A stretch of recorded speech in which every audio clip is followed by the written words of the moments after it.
Bonjour, aujourd'hui je suis avec Damdam et Ménoc et nous allons parler de la situation délicate dans laquelle se trouve le jeu musical en Occident. Bienvenue dans Extra Life.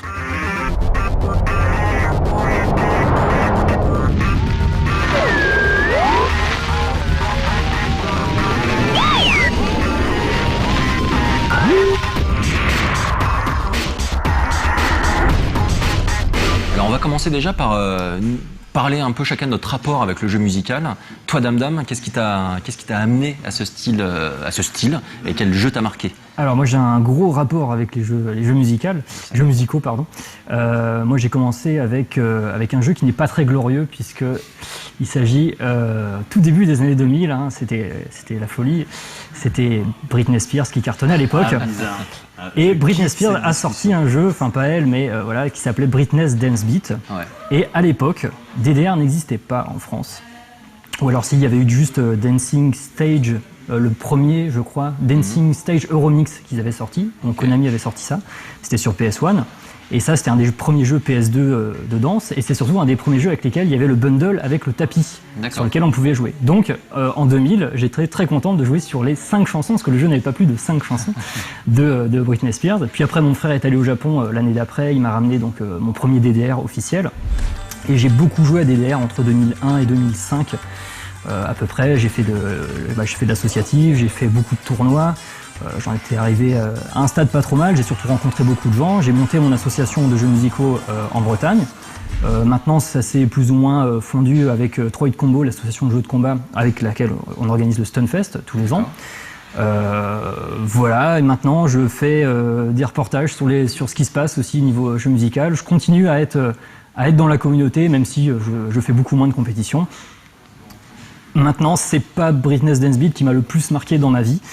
J'ai joué à beaucoup de choses. J'ai joué à tous les jeux de la gamme Bimani, forcément. Donc Bimani, pour rappeler, voilà, c'est la filiale donc, de Konami qui s'occupe de tout ce qui est jeux musicaux. Il y a Beatmania 2EX, bien sûr, très connu, Pop & Music, Guitar Freak, Drum Mania, mais aussi des jeux beats qui sont sortis il n'y a pas très longtemps, qui se jouent avec les doigts comme ça. Donc j'ai joué à tous ces trucs-là. J'ai beaucoup joué à Pop & Music aussi. Je joue toujours à Pop & Music. On a pu le voir. Ouais, il y a quelques années. Au début de No Life, tiens. Voilà. Ça, c'était pas mal. Ouais. C'était sympa. Ouais, mais je joue toujours. On sent une pointe de jalousie chez Médoc, qui se débrouille quand même pas trop mal à DJ Hero. On l'a pu le constater. Ouais. Alors toi, quel est le jeu qui t'a marqué dans ce style-là? Il y en a plein. Ton premier contact avec un jeu musical? Mon premier contact, c'était très certainement Parappa. Ouais. Parappa, un dimanche matin, je l'ai mis dans la PlayStation. J'ai vécu le meilleur dimanche de toute ma vie. C'était génial. Et ensuite, une fois que les Guitar Hero ont commencé à sortir, je me suis mis dessus. Et puis, j'ai kiffé mes jeux. Moi, j'ai été marqué par Guitar Freaks. Donc, c'était Alex qui avait Guitar Freaks, on a joué, etc. C'est vrai que moi, j'avais bien aimé. J'avais bien aimé aussi, en fait, les musiques qui étaient proposées, qui étaient quand même assez pointues, teintées Japon. Avec des génériques de séries qu'on aimait, etc. Et puis c'est vrai que la sortie, moi autant Guitar Hero, c'est pas un truc auquel j'ai accroché, autant DJ Hero. Donc il est beaucoup plus en mathématiques, moi j'aime beaucoup l'électro, etc. Et ça c'est genre cette sensation de faire comme si on était un DJ, avec des bonnes petites mécaniques de gameplay sur le scratch, sur les rewinds, etc. J'ai juste kiffé. Et aujourd'hui, donc la raison un peu de ce débat, c'est, Médoc, tu vas en parler. Il semblerait que les héros, ça s'arrête, des studios sont fermés, Activision, qui a été très présent dans le domaine, se retire tout doucement pour ensuite se reconcentrer sur les Call of Duty et compagnie. Et donc du coup, on peut un peu s'interroger sur l'avenir du jeu musical en général et faire des comparaisons donc, par rapport à la situation au Japon où la situation n'est absolument pas la même. Ouais, parce que juste pour parler, ne serait-ce que de Guitar Hero, vraiment Guitar Hero, et pas partir autre part, le premier Guitar Hero, il est arrivé en 2005, quelque chose comme ça. Et là, on est en 2011. Et Acti donc se retire pour pouvoir se concentrer sur le truc qui marche, qui rapporte des sous. Ça veut dire que la franchise Hero, parce que tu as ici les bandes Hero, plein de trucs Hero, tout ça, ça marche plus assez pour eux.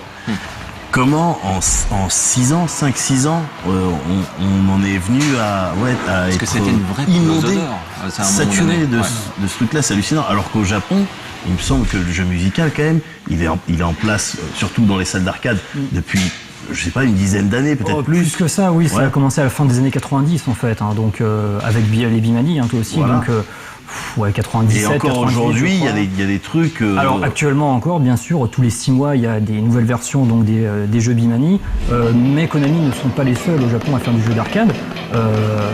Un des plus connus, bien sûr, c'est Taiko no Tatsujin, qui cartonne. Il y a des salles d'arcade avec des rangées de 10 bornes Taiko, et il y a du monde en permanence dessus, quoi.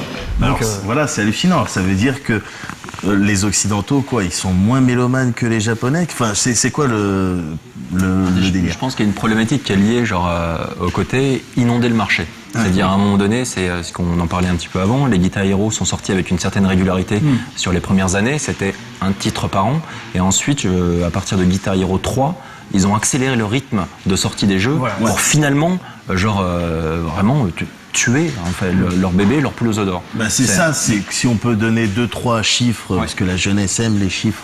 Et bien j'ai des chiffres. Comme dans les débats politiques. Non, mais on a des chiffres. Donc jusqu'au 3, les ventes, elles n'arrêtaient pas d'augmenter. Ouais. Le 3 est enfin un carton, je veux dire. Il me semble que sur PS2, la plateforme sur laquelle il s'est le plus vendu, il a tapé dans les 4,6 millions, quelque énorme. chose comme ça. C'est énorme. Et Parce que c'est des jeux chers, parce que tu achètes le jeu, le périphérique qui va avec, c'est un gros investissement, ça coûte donc c'est beaucoup d'argent Et d'ailleurs. pour comparaison, un des derniers qui est sorti, le 5, il me semble, sur PS2, il a fait moins d'1 million, quoi, tu vois.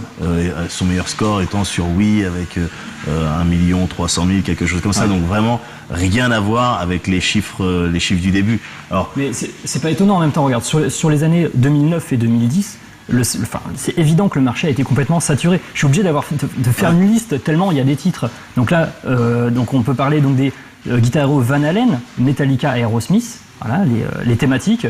Sur DS, il y en a eu, c'est les On Tour avec Modern Hits, Decades, il y a eu Smash Hits, donc il y a eu DJ Hero 1 et 2, donc dans la série des héros. Band Hero, donc Guitar Hero World Tour aussi, qu'ils avaient sorti avec l'énorme bundle, je me souviens de ça, dans les magasins avec donc la batterie et les 2 guitares, je crois qu'ils vendaient ça à 200 €, je crois, quelque chose comme ça. Est-ce que ça s'est vraiment bien vendu ? C'est pas sûr, sachant qu'il y avait tous ces jeux-là à côté, sachant qu'en même temps, il y a eu Just Dance aussi qui a commencé, même si c'est dans un contexte un peu différent. Pour les gens, pour le grand public, c'est des jeux où il y a de la musique, donc c'est un peu pareil, et on préfère danser pour de vrai plutôt que d'avoir une fausse guitare, et parce qu'en plus, il y a maman qui dit qu'il vaut mieux faire de la vraie guitare que de la fausse. Donc voilà, c'est pas mon cas. Il y a aussi donc des DDR qui sont sortis en France pendant cette même période avec Hottest Party sur Wii, donc c'est une version un petit peu plus casual quand même, et plus récemment DDR-X qui a eu une version européenne, c'est assez étonnant d'ailleurs, mais c'est surtout que donc ce sont des jeux qui ont pas très bien marché. Je crois que les DDR d'ailleurs, c'est pour ça qu'il n'y en a pas des nouveaux qui sortent en Europe, c'est que ça cartonne pas, parce que le périphérique est dur à trouver, le tapis de danse, bon, il est dur, il est cher, il tient pas vraiment la route parce qu'il est facile de l'abîmer et tout. Ouais. En revanche, les périphériques des Activision sont quand même beaucoup plus robustes. enfin, il y avait eu un problème, surtout au niveau des batteries, au niveau de la pédale pour pour la batterie, c'est vrai. Le kick, là, des fois, tu peux tomber sur un truc un petit peu bancal. Mais ce que tu viens de citer, effectivement, juste pour faire un petit peu donner encore une fois du chiffre et pour bien qu'on se rende compte, en 2009, voilà, il y a eu plus d'une douzaine de titres estampillés Hero à la fin, tu vois. C'est normal que voilà, tout le monde qui est suive sorti. pas, bien sûr. C'est juste, voilà. Il y a une autre problématique, c'est-à-dire non seulement en fait tu as énormément de titres qui sortent, qui au final sont le même jeu mais simplement avec une playlist différente, mais en plus au bout d'un moment, c'est ce que tu disais, il y a une espèce de surenchère au niveau du matériel qui augmente le prix, qui pose plusieurs problèmes. Le premier problème, c'est la notion de place. Ensuite, genre quand tu achètes un matos comme ça énorme, donc il faut quand même ramener des potes pour qu'il y en ait un qui chante, qu'il y en ait un qui fasse de la guitare, un qui fait de la batterie, etc. Au bout d'un moment, tu peux te demander genre pourquoi pas monter un vrai groupe, faire ça dans sa cave, etc. Et la problématique, mais autant au début, cet argument, il était moyennement valable parce que sur les grades de Guitar Hero ou de Rock Band, t'avais tes 5 touches et puis voilà quoi, à la limite t'avais un petit peu de vibrato. Après ils ont sorti la guitare où tu pouvais faire des solos comme ça, mais ça restait vraiment un jouet. Là avec le dernier Rock Band 3, ils te proposent la guitare avec les 6 putains de cordes, avec les cases et tout. À ce moment-là, arrivé à ce niveau-là, ouais, vraiment, autant te mettre à la guitare. La batterie, on avait déjà ça. Maintenant, les bundles batterie, c'est des vraies batteries électroniques. Tu vois, je fais de la batterie et je joue à Rock Band, c'est pareil. T'as tes cymbales, t'as ta crash, t'as ta power ride, t'as ton charlet. C'est exactement pareil. Tu vois, donc à ce moment-là, effectivement, ouais, autant te mettre, si tu kiffes la guitare, si tu kiffes si t'as envie de reproduire des sons, tout ça, autant te mettre vraiment à l'instrument. Donc deux choses. Ils ont proposé trop de jeux en même temps, et en même temps, ils ont peut-être poussé trop loin, en fait, ce qu'ils offraient en termes de possibilités avec leur périphérique, pour finalement se rapprocher dangereusement des vrais instruments, et donc du coup, de poser la question, genre, mais pourquoi pas utiliser un vrai instrument? Moi, je pense qu'ils arrivent au bout de leur concept aussi, c'est-à-dire que Guitar Hero, enfin, c'est le même moteur graphique, c'est les mêmes décors avec les personnages ultra moches, les chansons, ok, à chaque fois il y a des nouvelles chansons, mais chaque jeu coûte quand même, je sais même pas, c'est au moins 30-40 €, même le jeu Aerosmith, là où... Enfin, évidemment que le public ne suit pas. Non seulement ils sont arrivés au bout de leur système, mais en plus, ils n'ont pas fait d'effort sur les prix. Ils ont, je crois qu'il y a des versions téléchargeables quand même. Mais ouais, mais c'est justement, il y a des DLC qui coûtent une fortune. C'est-à-dire qu'on joue à DJ Hero. Donc si tu veux, par exemple, ne serait-ce que télécharger 3-4 chansons supplémentaires, c'est autour de 5-6 €. Donc ça revient très vite, ultra cher. Et c'est vrai qu'en plus c'est des systèmes genre un petit peu automatiques, tu vois le pack qui apparaît, tu dis hop je vais l'acheter, et en fait tu te rends compte au bout d'un moment que t'as claqué, genre t'as dépensé une vraie fortune, parce que si tu comptes l'achat du périphérique, l'achat du jeu original, l'achat de sa suite, l'achat de tous les DLC qui vont avec les deux jeux, dans le cas de DJ Hero, un jeu à 200 plus, quelque chose comme ça. Beaucoup plus, et puis autour de 300 €. Et le problème de non-compatibilité, je veux dire, ils auraient pu se mettre d'accord les mecs, et même si entre Harmonix et Acti, c'était pas la joie après Guitar Hero 2, à partir du moment où ils se sont sauvés, tout ça, ils auraient pu se mettre d'accord les mecs pour une compatibilité dans les périphériques, au niveau des consoles même, je veux dire, même si t'as des 2-3 cas dans lesquels, je crois, la guitare de Rock Band 2 marche sur Guitar Hero 3. C'est ça, il y a des gros tableaux qui existent sur Wikipédia, je crois. Voilà, mais c'est compliqué, je veux dire, mettez un truc USB, arrêtez de casser les couilles, c'est à 5 touches, vas-y, tu joues, quoi, tu vois. Ils se sont pas mis d'accord là-dessus, ils ont voulu aspirer, sucer l'argent des jeunes des jeunes amateurs des jeux musicaux. Et ben maintenant, voilà, bien fait. C'est mort, ça se vend plus. Et puis Japon, alors, comment ça se fait qu'au Japon ça continue? Est-ce que par exemple sur les, c'est clair, au niveau des machines d'arcade, des updates réguliers qui sont offerts aux Japonais, est-ce que les nouveautés sont suffisantes pour expliquer le fait que ça perdure, qu'il y a autant de public?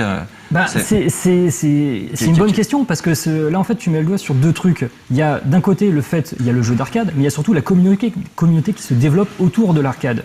Parce qu'au Japon c'est surtout ça. Finalement des jeux sur PS2 par exemple, les Bimani sont toujours sortis sur PlayStation 2, ça a été la grande machine des Bimani. Ils ont arrêté de les sortir il y a 1 an et demi à peu près avec 2DX 16 Empress qui a été le dernier. En arcade, il faut savoir que un nouveau DDR, il y en a quasiment un tous les ans et demi à peu près. Les nouvelles versions de Popen, il y en a une tous les 8 mois à peu près. 2DX c'est pareil, je crois qu'il y a le 19 est sorti ou il est annoncé, je sais plus. C'est une dynastie quoi de jeux. Voilà, mais ça cartonne, et il y a toujours des Japonais parce que c'est pas non plus le même délire. C'est pas ah ouais on va dans mon garage et puis on fait style qu'on est un groupe de rock et tout. Non, là il y a un autre concept, c'est le concept de la performance, du score. Et ça c'est un concept qu'on connaît pas ou peu en France. C'est-à-dire que des chansons balèzes sur Guitar Hero, il y en a eu. Il y a comme des compètes aussi sur Guitar Hero. Il y en a eu, ouais. Mais en France aussi, moi avant j'habitais en Bretagne, et en Bretagne dans des bleds paumés, 6 mois après la sortie des jeux, je voyais des gens complètement au pif qui passaient les chansons les plus dures avec 90% de précision et tout. Donc moi je me suis jamais vraiment investi dans la série des héros, pour essayer de scorer et tout, mais s'il y a des joueurs qui arrivent en 6 mois à ça, c'est qu'il y a peut-être aussi un souci là-dessus. Parce que faire des chansons super connues et tout, forcément ça fait vendre et tout. Mais si le mec qui joue tout seul et qui aime la performance, tout ça, il en fait le tour au bout de quelques mois, je suis pas sûr que ça serve à grand chose. Regarde Guitar Freak, donc évidemment Guitar Hero s'est inspiré de Guitar Freak pour sortir son jeu. Guitar Freak, il y a des chansons, il y a des niveaux de difficulté, il y a qu'une poignée de joueurs dans le monde qui les passent. Avec des modes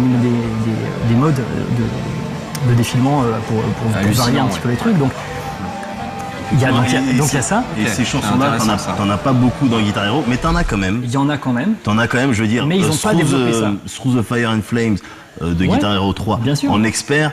moi je veux rencontrer le mec qui arrive à rentrer ça à 100%. Alors sur YouTube, tu peux en Ah non, trouver ouais, un. 100%, c'est dur d'en trouver. Mais, Voilà. mais tu tapes plein de mecs qui voilà, passent à mais 90%. t'as beaucoup, enfin t'as quelques titres quand même Ouais. qui sont vraiment très balèzes en expert. Bien Moi sûr, j'arrive bien pas à sûr. rentrer, mais effectivement ça prend pas beaucoup de temps pour les jouer. Par exemple en difficile, ça prend pas beaucoup de Ouais. temps de les maîtriser à peu près. Après, c'est ça, c'est il s'agit de s'investir. Et pour s'investir, d'un point de vue scoring ou quoi, bah, il faut qu'il y ait une communauté derrière. Parce que si tu es tout seul à jouer sans aucun repère, sans internet, sans rien, c'est plus compliqué. Au Japon, tu vas dans des game centers, tu vois les mecs qui progressent autour de toi. T'apprends en les regardant. Eux, C'est c'est une émulation voilà. genre réelle en fait. Tout à fait. C'est Et pas il y a juste les des tournois, scores bien sur sûr. les leaderboards. Voilà. Alors ici, il y a quand même, on peut citer quand même Konami qui fait des efforts avec la DDR League en France. Donc c'est une ligue officielle sur Dance Revolution. Ils font ça aux États-Unis aussi. C'est bien, mais ils sortent pas de titre. Donc c'est-à-dire qu'ils ils essaient de créer une communauté autour des tournois des DDR. Ils font ça d'ailleurs en partenariat avec les associations françaises. Mais je trouve que c'est quand même assez limité parce que ok, il y a des nouveaux joueurs qui sont intéressés pour faire des tournois et tout. Ok, il y a du public qui va regarder, qui va se dire ah c'est trop bien, j'ai envie de m'y mettre. Ah oui, mais le public qui dit qu'il a envie de s'y mettre, bah il peut pas parce qu'il n'y a pas de jeu. Et les tapis, bah, il est obligé de les commander sur internet. C'est même pas Konami qui les Ensuite, produit, bon, maintenant, t'as les plus vrais besoin. tapis quoi. On va parler de jeux de danse justement, on parle de jeux musicaux à la périphérique, mais c'est vrai que autant genre les héros s'arrêtent, etc. Donc on peut s'inquiéter un petit peu sur l'avenir de ce type de jeu avec des périphériques. Le jeu de danse, lui, ça va. La vraie Ça va. danse, oui. Just justement, Dance, c'est ça cartonne. Michael ça. Jackson, ça cartonne. Voilà. Dance Central, Dance ça Central, marche plutôt bien. Donc il y a tous ces nouvelles consoles à partir de périphériques, genre d'absence de périphériques à mouvement, à détection de mouvement, ça permet en fait de booster un petit peu plus le jeu de danse. Et moi j'ai un petit peu peur Qui justement. peut-être mange d'ailleurs ce qui était le marché du Mais jeu moi, musical à périphérique. Je crois que Ouais, mais complètement. Mais moi, ce que j'ai peur, c'est que, alors ok, c'est cool. En ce moment, ça marche. Tu vas au salon de Paris Games Week. Il y avait, je sais pas combien de stands à propos des jeux de danse. Il y avait un monde phénoménal sur tous ces trucs-là. Ouais. Mais j'ai peur que justement, ils renouvellent l'échec en fait qu'il y a eu sur la série des Heroes. C'est-à-dire que ils voient que ça marche. Ah ouais, les gens ils aiment danser. On va sortir 200 titres en 6 mois. Et bah dans un an, bah en fait, ça sera exactement pareil. On refera un extra life et on sera. Alors le jeu de danse c'est mort. mort Et- du jeu de non, mais danse, c'est ça en fait. Ouais, alors j'en Et- suis pas sûr parce que peut-être, hein, Je sais mais après pas. j'ai l'impression qu'il y a quand même dans la population française, il y a plus de personnes susceptibles de kiffer bouger son corps devant un périphérique ou avec une Wiimote à la main. Que de personnes souhaitant se mettre à un instrument, soit guitare, soit batterie, soit basse, soit chant. Alors encore que chant, non, chant ça fonctionne plutôt bien, mais voilà. Je pense que le public français il aime danser. Le français aime la danse. Mais Le moi, français je pense est un- que, pour revenir quand même au sujet principal qui est la mort potentielle des jeux musicaux en France, moi je pense que c'est pas forcément le cas. On va forcément avoir une baisse des jeux musicaux d'une manière générale en France avec cette fameuse fin pour Activision et tout machin. Mais c'est pas dit que dans 6 mois, dans un an, peut-être que le public va aussi en revouloir un peu. Et c'est pas dit que d'autres développeurs s'y remettent. Ouais, Et alors qu'est-ce qui arrive en termes de phénomène justement en provenance du Japon? Je crois que tu parlais un petit peu du développement de jeux musicaux sur iPhone, Tout à sur fait, bah oui, iPad, etc. On n'a pas parlé, Il y a mais des- c'est vrai que sur iPhone, des guitares Hero-like, il y en a mais des dizaines et des dizaines. Il suffit de regarder sur l'App Store, il y a une catégorie exprès pour les jeux musicaux qui a été créée. C'est quand même qu'il y a quelque chose. Il y a aussi Konami, Bimani qui a sorti Jubit sur iPad. C'est une super initiative, mais c'est réservé au marché japonais. Il faut avoir un compte et tout. C'est-à-dire qu'en tant que Français, tu peux pas vraiment l'avoir de façon Pas pour l'instant, légale. mais on ça va pourrait dire. arriver en Ça officiel. pourrait arriver. Enfin, C'est bien, c'est une bonne initiative. Un dernier truc quand même à dire aussi, c'est d'un point de vue arcade, donc il y a une nouvelle salle d'arcade qui a ouvert donc sur Ouais. Paris, qui s'appelle Arcade Street. Donc déjà de base, super initiative, génial. Mais c'est surtout donc que le gérant a une borne DDR donc japonaise à l'intérieur, et il compte à l'avenir importer d'autres bornes Bimani. D'accord. Donc il va y avoir potentiellement, donc les mois à venir, des nouvelles bornes Bimani en France en exploitation Bon, ça et à reste Paris quoi. Isolé, Donc, donc il faut espérer que ça reste isolé, se mais- développe genre un peu plus et peut-être un retour de l'arcade en France, genre moi, avec je ce type de pense, hein. machine. Moi je genre à pense. voir. Si. Ah Je- il j'y a crois- pas l'air de. je crois moins à un C'est un retour autre de la débat, ça. culture arcade en France Si, moi, je qu'au pense retour que ça des va jeux revenir. musicaux. Regarde, la salle Neo Arcadia à Toulouse, il y a un nouveau Game Ouais. Center aussi à Montpellier Ouais, qui a tout ouvert. à fait, ouais. Il y a, Mais c'est l'arcade, c'est une culture vraiment spécifique qui peut-être fera l'objet d'un extra autre live. débat, ouais. Voilà. Mais en attendant, le jeu vidéo musical en Occident, il est mort, disons qu'il est en stase, en période de truc et tout. Dans 6 mois, 1 an, non, je pense pas que ça revienne en force et qu'il puisse nous réinonder avec ça. En revanche, dans 3-4 ans, why not, avec peut-être une nouvelle génération de consoles, 3-4 ans, moi je mise, sur 3-4 ans, on va retrouver tout ça. 1 ou 2 ans, pas plus. On fera une émission, tiens. Ok. Bah, merci beaucoup d'avoir participé à cette émission. On espère qu'on vous a appris pas mal de choses. Et puis j'espère en effet que ça va reprendre et peut-être que des initiatives du Japon vont arriver jusqu'à nous et redévelopper et redonner une nouvelle santé au jeu musical. Et en attendant, on se retrouve dans une petite semaine pour un prochain Extra Life. Merci de nous avoir suivis.